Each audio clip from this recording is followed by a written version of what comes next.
Feeling under the weather with a stuffy nose or sore throat? Don't worry. Today I'll share 5 easy home remedies for cold and cough that really work.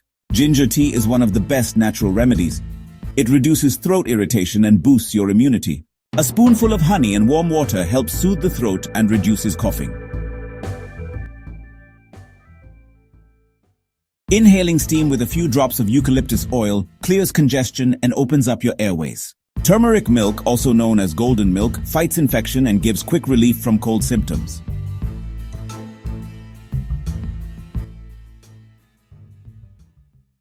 Gargling with warm salt water eases sore throat and kills germs naturally.